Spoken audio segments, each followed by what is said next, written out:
ቤተሰብ ዛሬ አዲስ ነገር ነው ይዤላችሁ መጣሁት። ማለት አዲስ ነገር አይደለም፣ ከወትሮ ለየት ያለ ነገር ሳይሆን ያው በኢትዮጵያ ጉምሩክ ካርጎ ማለት ነው። አሰላሙ አለይኩም ወራህመቱላሂ ወበረካቱ። ውዶቼ እንዴት ናችሁ? ሰላም ነኝ እላችኋለሁኝ። ለማንኛውም በቅርብ ቀን ጓደኛዬ ወደ አገር ከፍታ ነበር ማለት ነው። ያው እኔም የሆነ እቃ ከሷ ጋር ልኬ ነበር ማለት ነው። የማይጠቅማችሁን እቃ አሰብስቡ፣ አገኘን ብላችሁ አታጠራቅሙ፣ ጥሩ አይደለም። እዚህ ያው እንደ ድሮ አይደለም፣ ሳታውቁ የምትሰበስቡ ስትገዙ ከሺኤን ከምናምን በቃ ምን ሰበስበው ምንም ዋጋ የለውም። እዚህ ሚዛኑ በጣም እንትን እያለ ነው። ያው አዲስ በእንትን በተፈጠረው ብዙም እኛ ባናቅም ያው ብዙም አናቅም። ወደ ውስጥ ገባ ብለን ብዙ ጊዜ ያው ጦርነት ምናምን ያው እኛ ትንሽ ነው የምናውቀው ካለን እውቀት ያክል ማለት ነው። ሰዎቻችን ሲያወሩ ነው የምንሰማው። ያው ሚዲያም ላይ የምንጠቀም ትንሽ እናውቃለን። በጦርነቱ የተነሳ ሆርሙዝ ሰረጥን በሚባለው ባህር ያው አሜሪካና እንትና ኢራን እንትን ግብ እንዳለበት እናውቃለን። በዛ የተነሳ የዓለም ምጣኔ ሀብት ያው ትንሽ እንደ ኮሮና ትንሽ ተናክታለች ማለት ነው። አገራችንም ቤንዚን እንደዛ ተወዷል። ያው በዓለም የመጣ ነው እኛ ሀገር ያለው ማለት የተለየ ነገር አልተፈጠረብንም። ኢኮኖሚው ኑሮም ውድነት ያው በሁሉም ዓለም ያለው ነው። ስደት ያለ ነው ሰርተን ስለምናገኝ ያው አይመስለንም።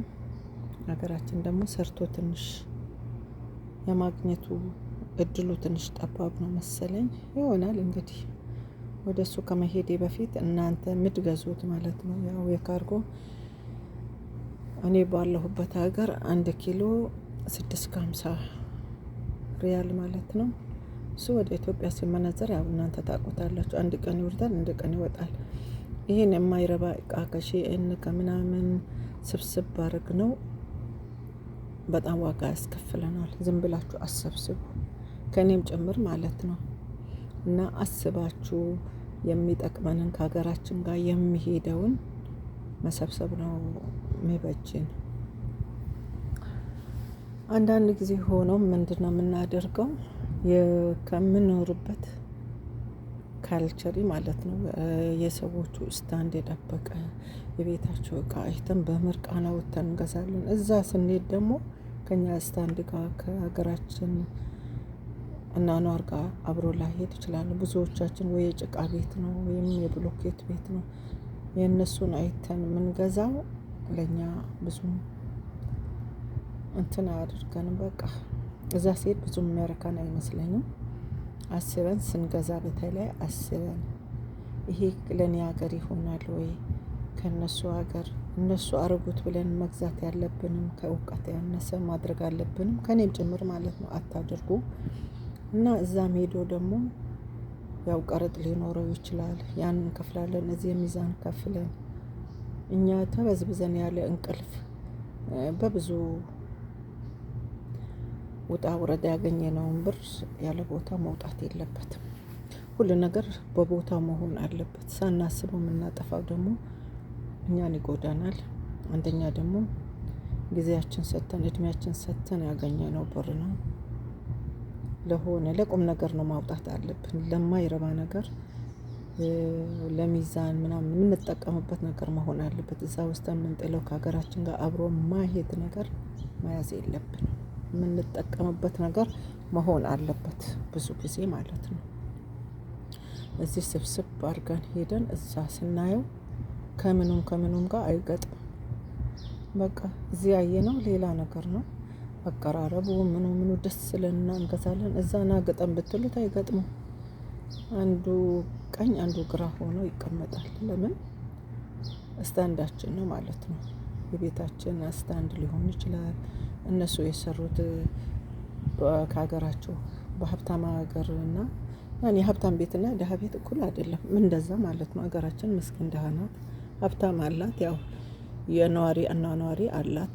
እኛ ደግሞ ከነዋሪዎቹ ጋር ከአኗኗሪዎቹ ጋር ስለሆን ስታንዳችን የጠበቀ እቃ መግዛት አለብን። እዚህም ለሚዛን ከፍለን እዛም ደግሞ የቀረጥ ግድ ነው። ቀረጥ ሳይከፈል የሚኖርበት ሀገር የለም። ሁሉም ሀገር ይከፈላል። ሁሌ ደግሞ አንድን ሀገር መውቀስ የለብንም። በሁሉም ሀገር ያለ ነገር ነው። ግን ያው ጉምሩክም ያን በተመለከተ እኛ 10 ዓመት አገራችን ሳንገባ ፓስፖርት አይቶ ቀረጥም ከነጋዴ እኩል እኛን ማድረግ የለባቸውም። እኛ ማለት ስንት ዓመት የሰበሰብነውን እቃ ከእነሱ እኩል ቀረጥ ማስከፈል የለባቸውም ነው የምለው። እንግዲህ በአይን ማየት ነው ጥሩ። እነሱም ሊያስቡ ይችላሉ ይሄንን። ግን ለአንድ ሀገር ደግሞ ቀረጥ ግድ ነው። ቀረጥ ከሌለ ታክስ ከሌለ ለአንድ ሀገር በምን ገቢ ታገኛለች? ግን በአግባቡ መሆን አለበት። እኛ ዝም ብለን ስንለቅመው የዋናውን ከምን ከልብሳችን ከምናችን አይደለም ቀረጥ የሚከፈለው። አይን ካለው ነገር ቢከፈል ችግር የለም። የሀገር ገቢ ነውና ሀገራችን ትደግ እና ለማለት የፈለኩት በስደት ዓለም የምትኖሩት በተለይ በአረቡ ዓለም የምትኖሩት እህቶቼ እቃ ዝም ብላችሁ አሰብስቡ። ይጎዳችኋል። ይሆናል ብላችሁ ይዛችሁት የገባችሁ ላይሆን ይችላል። ስንሰበስበው ሙቀት ይመታዋል፣ ምን ይመታዋል። እኛም እዛ ገብተን ደግሞ ባልሆነ ነገር ልንመታ እንችላለን። ራሳችሁን ጠብቃችሁ የሚጠቅማችሁን ነገር አሁን ከኢሮፕ የሚገቡት ሲገቡ ለቤተሰብ ራሱ ብር ነው የሚሰጡት። እኛ ግን ጨርቅ ስንነቅም ያን እዚህ ሚዛን ከፍለን እዛ ከፍለን ያን አምጪ ስንባል ይሄን ይዘን የዋሃዎች እንጎዳለን። አስቡበት። ካሁን በኋላ ደግሞ እኛም ነቃ ማለት አለብን እላችኋለሁ። የማይሆን እቃ አትግዙ ነው የሚለው። እንግዲህ መንቃት ያለ ነው ይመስለኛል ከሰማሁትና ከደረሰብን አንጻር ማለት ነው። የማይሆን እቃ አትግዙ። የሚሆን ነገር ቢቸግርን የሚሆን ነገር ነው መግዛት ያለብን ውዶቼ።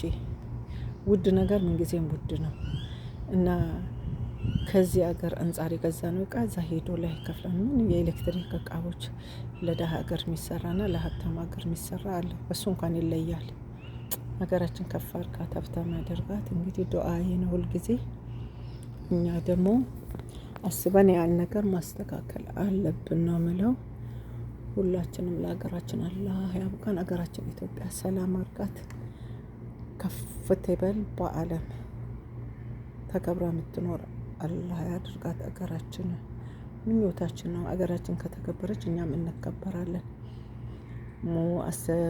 መንግስታችን ሰድበን ሀገራችን ሰድበን አየር መንገዱን ሰድበን ጉምሩኩን ሰድበን የሄደ መጣውን ሰድበን እኛ ራሳችን ደግሞ ሰድቦ ለሰዳቢ እንሰጣለን። የውስጥ ጉዳይ በውስጣችን ማለት ነው። ምንም ይሁን አንድ አለቃ ይከበራል፣ ሀገራችን ትከበራለች። ችግር የለም ማለት አይደለም። በየባገኘ ነው አፋችን አንክፈት። መሳደብ ለሀገራችን ከፍት በሀገራችን ምስጢር ውጭ ወጥተን መሳደብ የለብን። በሁሉም ሀገር ችግር አለ፣ በሁሉም ሀገር ደሃ አለ። ግን ሁሉም አገሩን ከፍ አድርጎ ነው የሀገሩ ምስጢር አውጥቷል። የሀገሩ ምስጢር አስረክርኮ አይደለም። በእኛ አንድ የሚባል ነገር አለ። በስልጤ ብሔረሰብ አደግ ለሄዲ የውስጥ የገደ ምስጢር ኢላወዲ ትተነው ለማንሄድ ነገር የተደበቀ ምስጢር ማውጣት ጥሩ አይደለም ይባላል። ያው በአማርኛ ትንሽ እንትን ቢልም ይሄ ነገር ተገቢ ነው አባባላቸው ማለት ነው። ኢትዮጵያ ሀገር ይከፈበ ከማንም በላይ ሰላምሽ ይብዛ፣ ሰላም ይውረድና ህዝቦቿ ይፋቀሩ ይዋደዱ ይላለው። እችን መልእክት ባጭሩ ላስተላልፋላችሁ ብዬ ተነሳሁኝ። ባለኝ እውቀትም ሆነ በደረሰብኝ አንጻር ማለት ነው። ደህና